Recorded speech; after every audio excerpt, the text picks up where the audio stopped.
So the question is, I have two containers.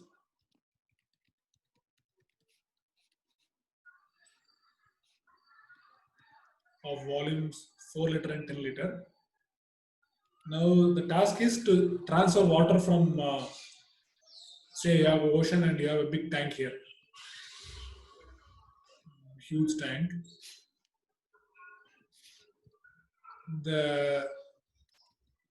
So yeah, you have to transfer water from the ocean to the tank. Now with 4 liter and 10 liter, you can transfer 4 liters. You can transfer 10 liters by using this and this. Then you can transfer 14 liters. That's also possible. But then you can also transfer 6 liters. How to transfer 6 liters? Transfer 10 from ocean to tank and then remove 4. That is transfer 4 from tank to ocean. And then you have 6. So 6. So these quantities which can be transferred, we'll call them measurable quantities. Measurable volumes. These are all measurable volumes. The starting question was, what is the lowest measurable volume for 4 and 10? And you had answered that 2 was the lowest.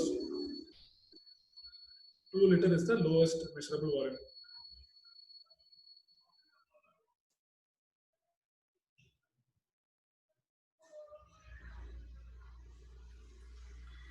Then the next question was, how should I choose the two numbers so that one is the lowest measurable volume?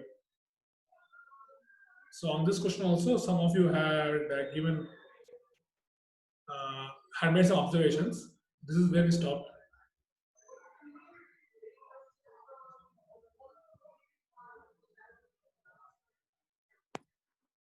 As 2 is HCF of 4 and 10. Ma'am, can you message in chat? Yes.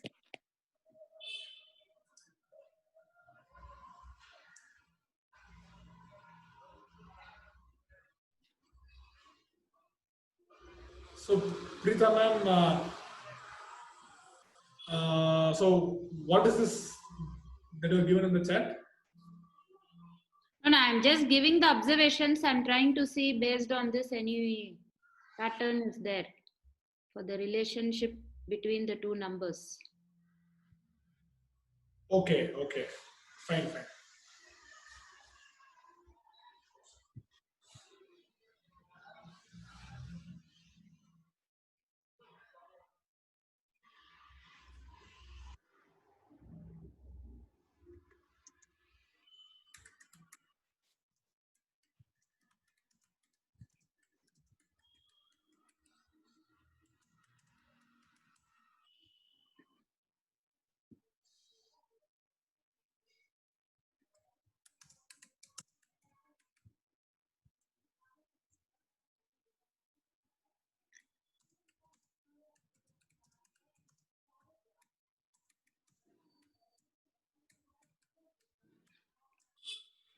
That is what you're asking, right? What is the relation between a general rule to define the relation between the two numbers? General rule for finding the two numbers, which will give one as the least measurable volume. Correct. Exactly. Yeah, I will type this.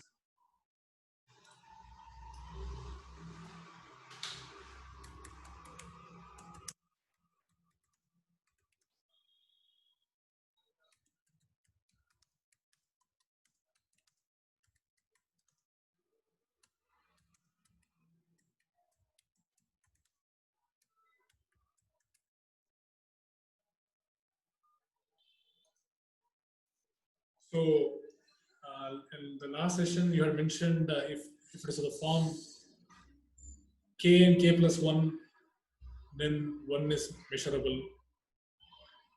And then k and 2k plus 1, so there are some observations.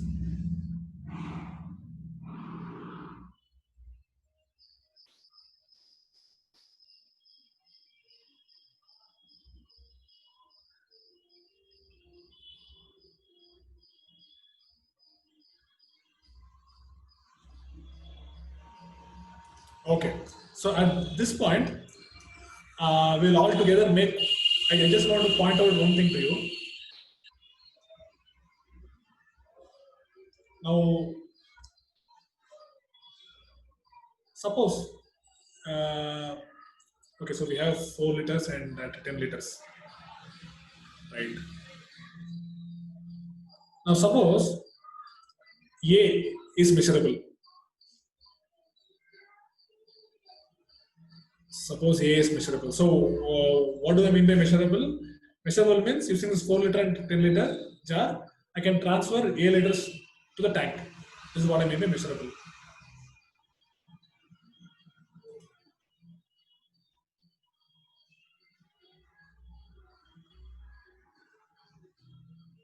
Okay, Madhu ma'am, for your observation, just consider 4 and 10. Okay, just consider 4. Okay, so 4 and 10 itself is of the form n and 2 n plus 2, right? So do you think that is correct? That will work? Okay, so but before going to that, I'll just finish what I'm trying to say here. So A is measurable. Suppose A is measurable. Suppose A is measurable and B is measurable.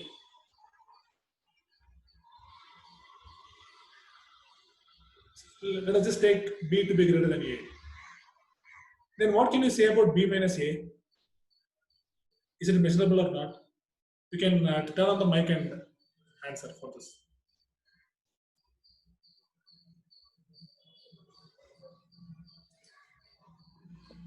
It will be measurable. It will be measurable. Okay. So how are you saying that? Because we can say 10 liters we emptied in the tank and then we put 4, so whatever is left is also measurable. Correct. So for when A is 10, when A is 4 and B is 10, then it is clear, right? But Yeah. when A is something, say, when A is 123, or sorry, 124, and B is 266, then can you say that 266 minus 144 is also measurable?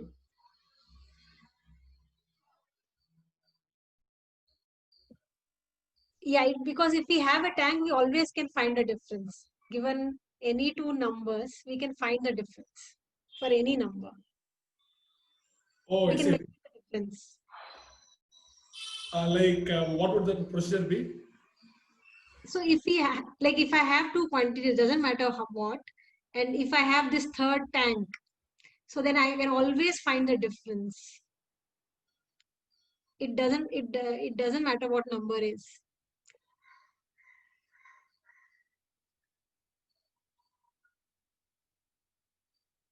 So for example, if I have 57 and 255 or whatever, so I put 255 in the, I measure 255, I then put I put whatever can fit in 57, the difference will always be measured, right?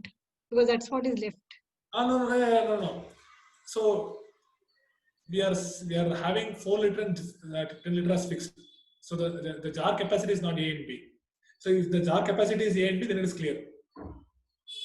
But the jar capacity is something else, say like 4 liter and 10 liter. We fix the jar capacities. Now with this, I have been able to measure A. So A could be say 122, and I can measure B. Say B could be 200. Only the difference between the multiples you can. Only the difference between the multiples you can, but not in general any two measurement quantities. What? So now 122 and 200, they are not multiples. So 200 minus 122 cannot be measured, is what you're saying. No, they are, right? 122 is not a multiple of 4. No, it is as in it is a multiple of 2. They are both multiples of 2, no? Okay, yeah, they are both multiples of 2. Okay, true. And 4 is 2 into 2 is 4. So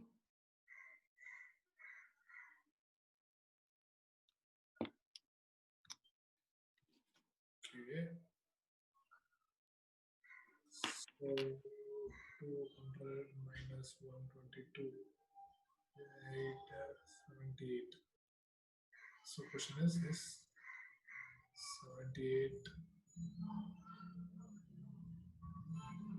measurable.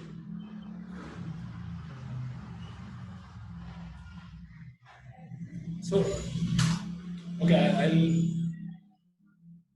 wait for a stronger reason. You can message in chat.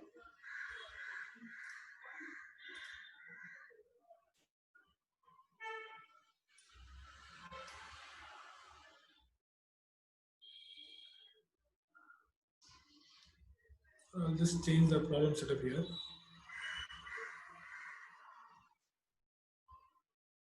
Okay, so what is that? 78 is possible as it is. Yeah, 78 is possible. Okay.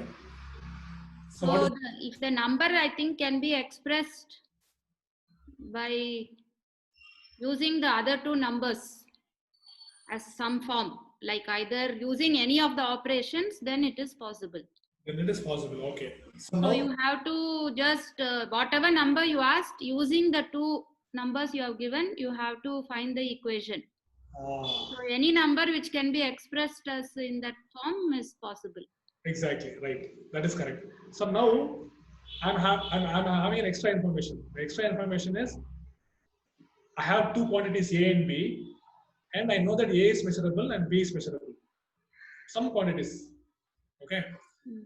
Now the question is B minus A measurable? So what Pritham is saying is a quantity is measurable if I can write it as say 78 is the example she has taken. 78. 78 is how do you express it? B 7B plus 2A. Yeah? 7 into 10 plus 2 into A. 2 into 4. Yeah. Right. So 78 is measurable. Okay. Now can you check if 122 is measurable?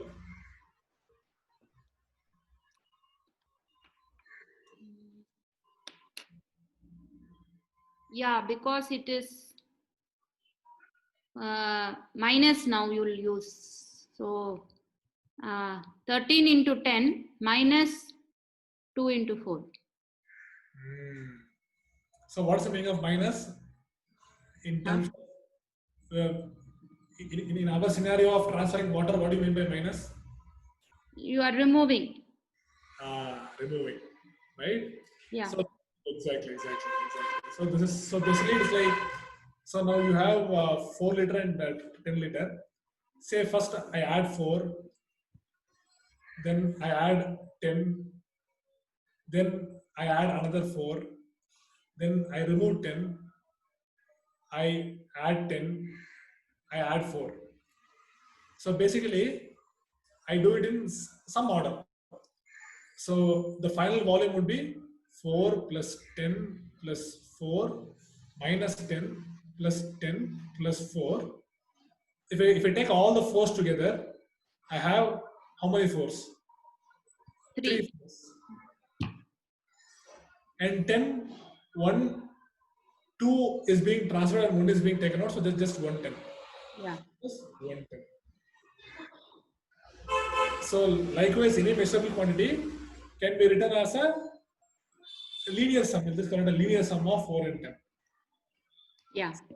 And 122. So 122 is 13 into 10 minus 2 into 4. So in terms of transferring water, how do you go about?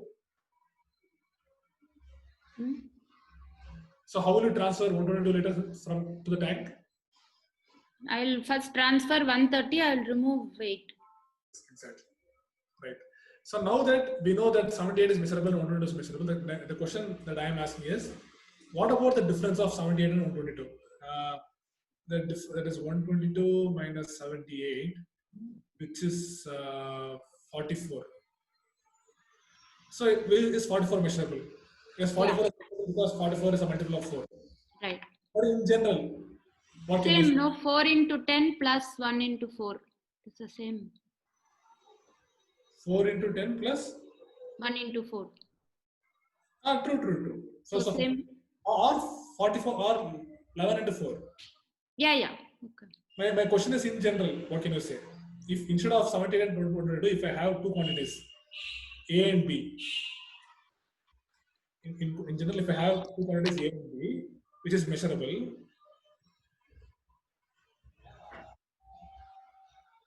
what can you say about B minus A? Is this also measurable? If yes, why?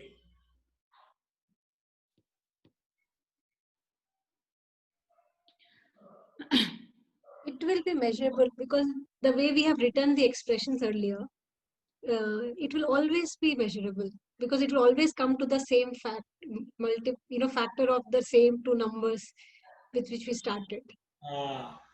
Right, exactly.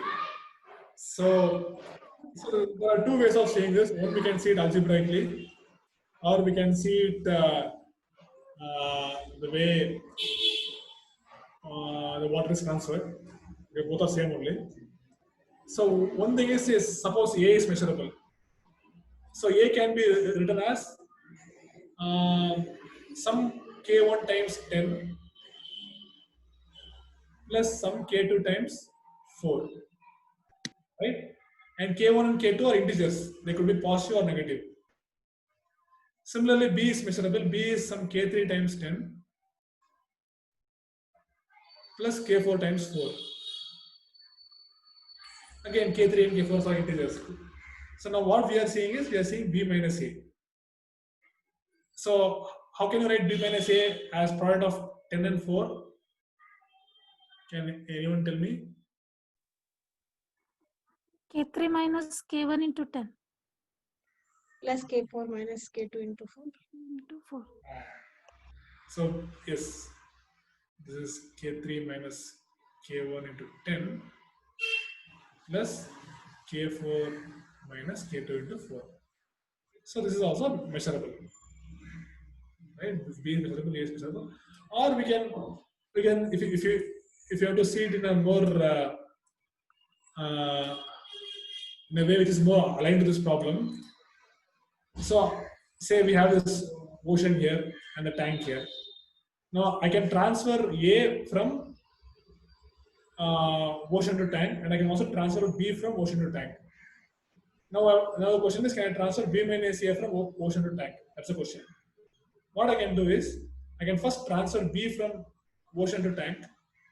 We know that there's a method. And then I can keep the tank as the ocean, and I can transfer A from tank to ocean. Yes. So what is remaining in the tank is B minus A. See. This is also another way of seeing it. Okay. So now, if A is measurable, B is measurable, then B minus A is measurable, right? So we will start with this question. So if I have two quantities, if the jar capacity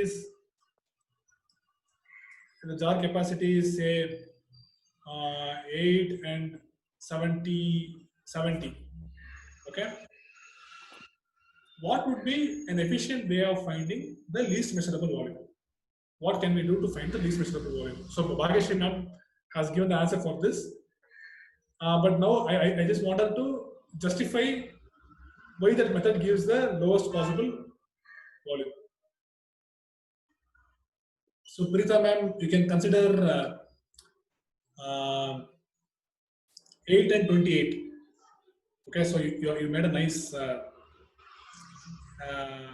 guess. So Prita ma'am is guessing that if the two numbers are even numbers, then all the even numbers are measurable. That is a claim which Prita ma'am has made. So what do others think about it? If the jar's volume is even numbers, then all the even numbers are possible. That's a very nice guess.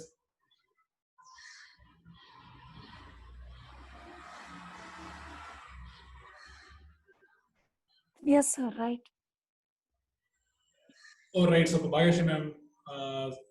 Okay. So, how are you so sure, ma'am? Multiples of even numbers are multiples, and difference or addition of even numbers are also even. Okay. Okay. Now take 8 and 28. Okay. Take 8 and 28 and see if. Okay. I'll just write it here. It's okay. Take Right. 8, 28. Now we'll take an even number. We'll take an even number 10. So is 10 measurable? Yeah, so because 10 is like, if you look at the, we are basically seeing, because we know if 8 and 28 measurable, the difference is also measurable. So so none of the if we look at the differences, we can never get a so basically we cannot get 10 if we look at the differences. So basically what we are trying to see is how all can we use quantity of 8 or 28 and see if the difference is a multiple of 10 or not. So if we take any multiple of 8 or any multiple of 28, the difference will never give us 10. Wow. That is okay. So what if you? Okay, so you're just okay. So okay, fine. So I'll just follow the procedure that you said. So 28 and 8 is a given volume. So the difference is measurable. So 24 is measurable, and sorry, 20 is measurable. Sorry. So 28 and 8, so 20 is measurable. And again, we have 20 and 8, so 12 is measurable. 12 and 8, 4 is measurable. Okay, so we have got 4 to be measurable. So 28 and 4, likewise, we can form different okay, so 28 is measurable and 4 is measurable. So 28 minus 4 is measurable, 24 is measurable. Then what else can we do? 24 is measurable, 8 is measurable, 16 is measurable. Okay, so we have got 4 here. Okay, we have got 4 here. Is this has to do anything with highest common factor? Because we are coming to highest common factor. Okay, so at last, Madhu ma'am also has come to the is feeling that this problem is somehow related to the highest common factor. Okay, so all of you now are now suspecting that this has something to do with highest common factor. Okay, so with this being the case, what we will do is we will just look at the highest common factor first. We will look at the notion of highest common factor first, and then come back to this problem first. Okay. So now, okay, so I have two numbers. Say I have 12, and I have 170. Okay. Now the question is, what is the highest common factor of 12 and 170? So, what is the definition of highest common factor? Anyone? The meaning of highest common factor? The biggest number that divides both these numbers. Yes, the largest number that divides both 12 and 170. So, if given two numbers, how can you find the highest common factor? What is the procedure? So, Bhagyashi ma'am has told a method, which is a very classical method. Then, is there a more basic way of finding highest common factor of two numbers? Prime factorization. So one is like you can divide one number by the other, Okay. and then see what is if there is a remainder or not. And if there is a remainder, see if that divides the one of the smaller numbers, like which you earlier used as divisor. And you continue and you get to know which is the highest common factor. That's like another way of doing it. Otherwise, you list all factors and see what is common. And the So biggest. listing all the common factors. Okay, so if you take the prime factors of, so 12 is 4 into 3, or 2 into 2 into 3. Okay, so basically list all the factors of 12 and 170. We have 1, 2, 3, 4, 6, and 12 other factors of 12. we need not list all the factors of 170. We can just see among this which is the largest factor, which is the largest factor of 170 in this list. So does 12 divide 170? No, 12 doesn't divide 170. Does 6 divide 170?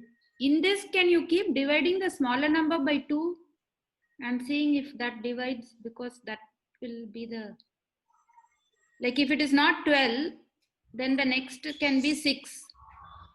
Because Oh, you have to keep dividing the smaller number by 2. but what if it is an odd number? What if it is 15? 15 and 170, then what do you do? Then 3. I mean, I'm just. Okay, so we are looking at the most basic method of listing down all the factors and seeing just the highest factor. Okay, yeah, you can improvise your technique. So we have, so 12 is not a factor. So now the factors of 12 is 1, 2, 3, 4, 6, and 12. Only two would divide. So this won't divide, this won't divide, this won't. So only 2 divides. So 2 is the highest common factor. So this is, by definition, this method follows the definition. But then later, you and others have suggested a different method of finding the HCF. The question is, how does the method give the HCF? That is a question here. Okay. Any answers on that? When you say how this method, meaning?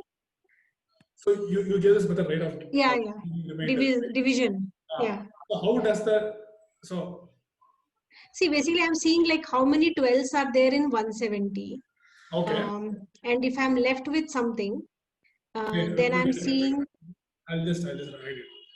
So 12, 13, 14, I think so 14. So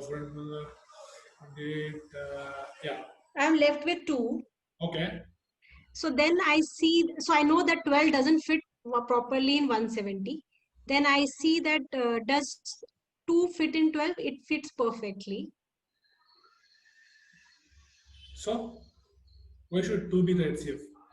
Why can't 4 be? Because when I divided by 12, I was left with 2. So if I divide 170 by 2, it will divide perfectly. And I'm seeing that 2 also divides 12 perfectly. Okay, wait a minute. So suppose if it was 12 and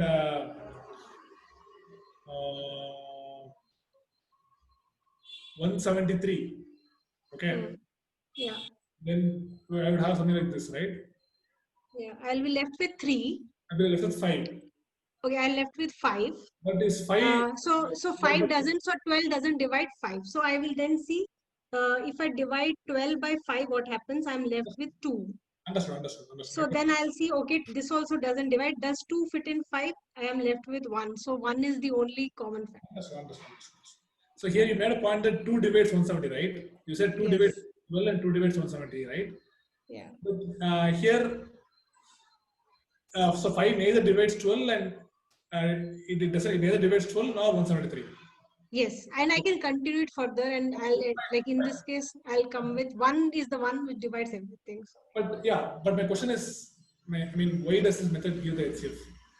Because it tells you what is the biggest number that divides both the numbers. How? Dividing and finding the remainders, right?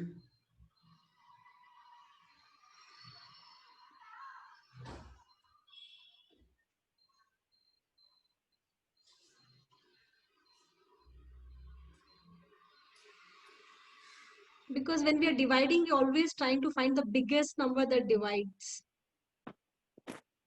Okay, but we are not looking at the quotient at all. At any step, we are ignoring the quotient, right?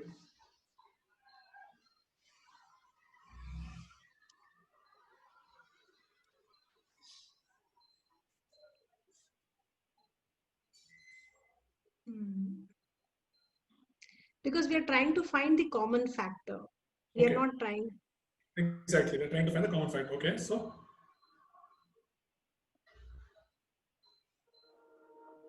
So if, for example, if I'm more interested in the remainder here, because if my remainder is 0, that means it divides it perfectly. Okay. So and I'll see which number is dividing it perfectly.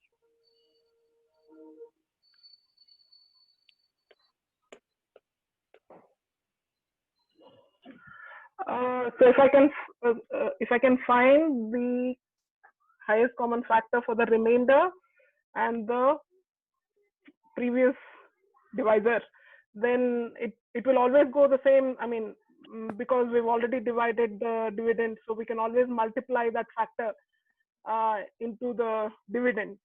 So the question of trying to find the HCF of, for example, trying between 12 and 173, once we have done the division and gotten to 5, the highest common factor of 12 and 5 Great. will necessarily be the highest common factor for Very nice. 173.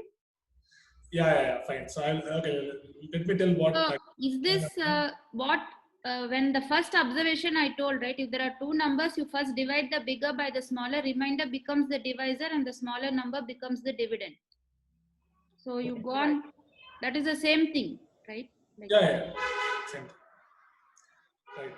So okay, so I will. So what Gauri ma'am is saying is, okay, now let us look at this a little bit geometrically.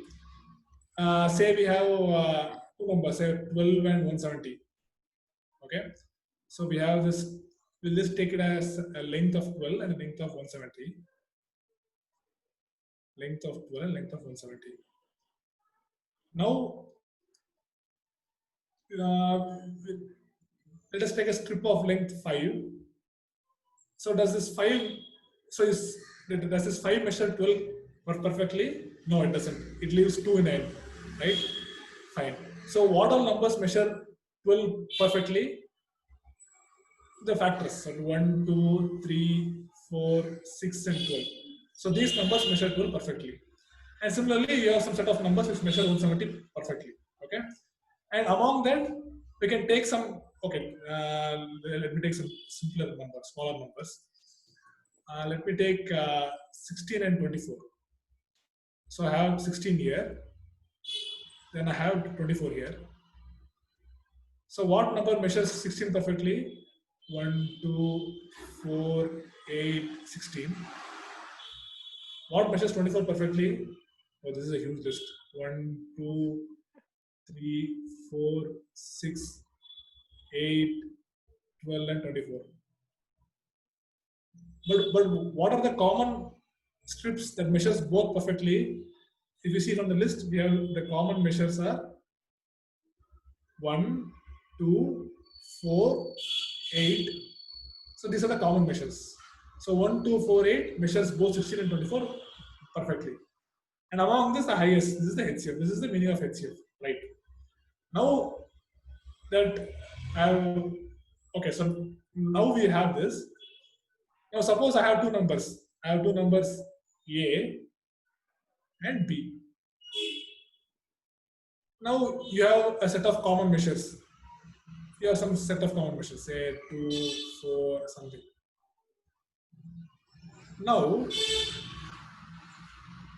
Now say from this set, I just take a number. I say I take a number 5.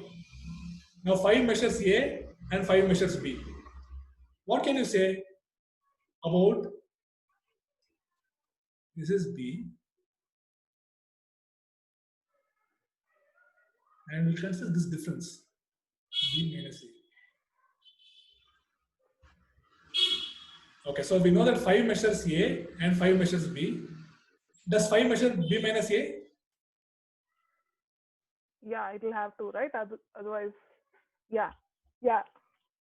Yes. Yeah. So one way of saying it is, so 5 measures A. So I can keep placing 5, 5, 5, and then in the end it end at this point. Say A. It ends at this point. Now if you repeat the same process for this strip also, 5, 5, 5, 5, it must end. It must one of its ending must be here, exactly coinciding at this point, and then it freshly from here, right? Right. And since B as a whole is measurable, this portion is also measurable, right? To visualize it geometrically. So if A is measurable and B is measurable with this 5, then B minus A is also measurable. Is also measurable by 5, right? So now, instead of taking 5 from this common measure, if I take a different number from this, say there is some 11. Now 11 is a common measure for both A and B. Now will 11 also measure B minus A? Yes, same argument. So basically, if you see the common factors of,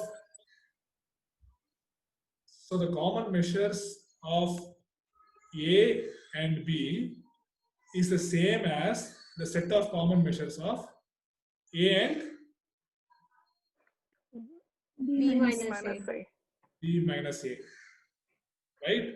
So, Yeah. so if we have 12 and 170, okay. So now can you can others? Okay, got it, ma'am. I got it. I got it. So can others tell me now why that division method works?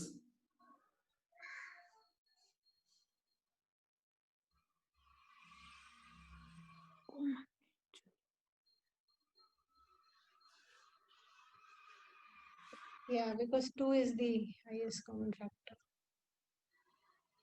Because 2, okay, so you're saying you get the final answer. The final answer is correct, so the method is correct, right? Yeah. Okay, but is that sufficient to justify the method?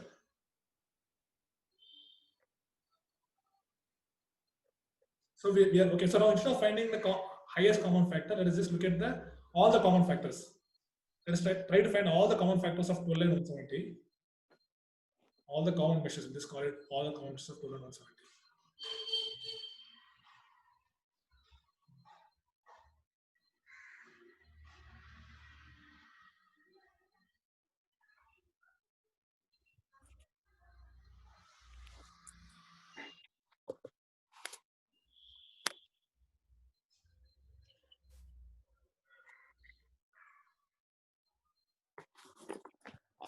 That is in this the same that B minus A, right? Yeah. So that has to divide B minus A also.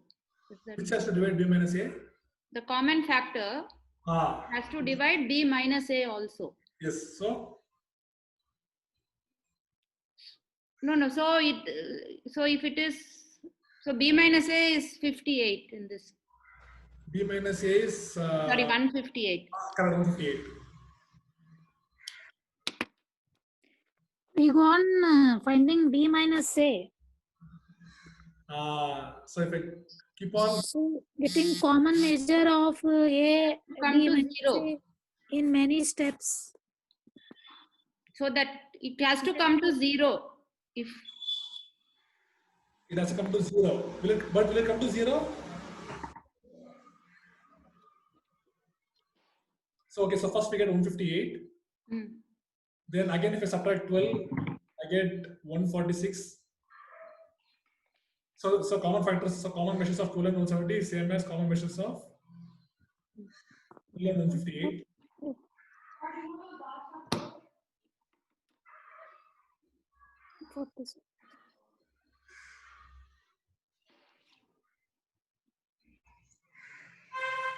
I'll send you. So where will this end? If we keep on subtracting 12 from 170, what will the last number be? 2. Yeah, why 2? Because 168 is divisible by 12, so That is the remainder. remainder. Remainder. So basically, if you keep on removing 12 from 170, okay, so this is exactly what the remainder is, right? Yeah. Right. This is exactly what the remainder is. So this is same as the common measure of 2 and 12. So instead of so we are by just a single observation that a common measure of A and B minus A is the same as all the possible common measures of A and B is the same as all the possible common measures of A and B minus A. Just with a simple one observation, we applied recursively. Okay, and if you apply it recursively, you will get it as the same as the common measures of A and remainder of B by A. right? We keep on applying this again and again, again and again. So we have reduced the question of finding the HCF of finding the common factors of 12 and 170 to the question of finding the common multiples of 2 and 12. Okay, so this is just the expression we can say it is 2, right? Right. So this method is what is called the Euclidean algorithm. So this is one of the oldest algorithms used in maths. So this, yeah. Sorry, how is it that it will give the highest common factor? Like common factor, I understood, but why does it end up being the highest? Okay, fine. So why does it end up having the highest common factor? Okay. So now we know that all the common factors of 12 and 170 is the same as all the common factors of 12 and 2. Correct? Correct. Right. So now, what does the Euclidean method does actually? It doesn't stop here, right? It doesn't stop here.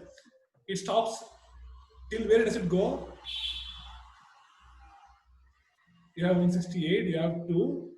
So now it is same as comparing 2 and 12, right? So it just compares 2 and 12. It brings 12 here, and 6, 12, 0, right? So now, when we have a remainder 0, what does it mean? The previous two numbers, is 2 and 12, among these two, the divisor is exactly the HCF. And divides the other. Right. Okay. Yeah. Okay. So I mean, take some time and think through it. Yeah. So this algorithm was like one of the earliest mentions of this algorithm is again in Euclid's Elements. So Euclid's Elements also has some number theoretical results also, and there he mentions this again geometrically, more geometrically. Just we take this picture of line, two lines of length A and B. So if strip D measures A and if strip D measures B, then strip D measures B minus A also. So you just use this and apply it iteratively, you get this. And again, so algorithms, so even Indian mathematicians were very adept at formulating various algorithms. And independently, Aryabhatta also used this method to solve a different question. The name which Indian mathematicians used for this was Kuttaka. It means to crush something or something like that. And even the Chinese mathematicians also were aware of this algorithm. And yeah, so this is it's like one of the oldest algorithm. Very simple but very powerful. So Aryabhatta uses this algorithm to solve one particular problem. That particular problem, again, I myself have not seen how this method can be used there, but I'll just give the problem which Aryabhatta used, which Aryabhatta solved using this. So you have a number n. Okay, sorry. You have two divisors. You have two divisors, D1 and D2. Okay, I'll just take it to be 7 and 11. Now I take a number, I take some number, I divide by 7. I get a remainder 4. I divide by 11. I get a remainder 3. Now with this information, how do you find this number? This is one of the questions which Aryabhatta considered, and he used this method. I see one method of solving this problem, but Euclid's algorithm still I have not seen how this can be used here. So you can try to, if you want, you can think about this question. So that's all for today's session. Any questions or any comments? Or is it LCM of D1 and D2 or multiple of it? Very nice guess. Very nice guess. So, but here, if you take the LCM of 7 and 11, it is 77. The 77 gives remainders of 0 and 0 with 7 and 11. Is it something proportion? Could be. Because It's 7:11, some proportion has to be there, right? Could be. Try it out and see if you can find so for behind every such question there are two things. One is answer to the immediate question. Another is a general method to solve the question. Yes. So we can explore on both these fronts. Okay. Bhageshri ma'am, were you asking something? It's LCM of D1 7 minus 4 and 11 minus 3. Wow, what an idea. Okay, we will think about this in the next session. We'll talk about this in the next session. Yeah. Okay. Oh, that's a very guess. That's a very interesting guess. I should check it out. LCM. Okay. So yeah, so this is basically the Euclidean algorithm and the way it works. So any questions on that, Bhageshri ma'am? No, sir. It's clear now. Right. So very ingenious method, right? Yeah. Totally awesome. Very nice. See a simple observation. You can, Perfect method it is. uh, It is perfect method also, sir. perfect method also. Madhu ma'am, do you have any comments? Yeah, Ah, it was amazing. No, ah, I never thought of this way. ah. This is similar to that article what you sent at right angles. Exactly. So basically, I didn't understand that time now also. Ah. That article was very. it was like heavy on algebra. Basically, all these things you can like put it in algebra and write it down. But it is like one famous mathematician said, Hermann Weyl. He said the modern mathematics has become like the car engine of Rolls Royce. So it is very difficult to see the engine. You have to remove so many parts and only then see the engine. But if you take a more primitive model of a car, it might be easier to see the engine. So yeah, so algebra is basically like that. It builds on so much of abstraction. Yes. Yeah, but the idea, simple geometrical idea behind it. Yeah. Right. So this is the question which Aryabhatta considered. So given two numbers D1 and D2 and the remainder is R1 and R2, how do you find the number n? How many solutions does it have? What can you say about a smaller solution? There are many questions like this. You can just try it out. So we'll finish the session here. All right. Thank you. Thank you, sir.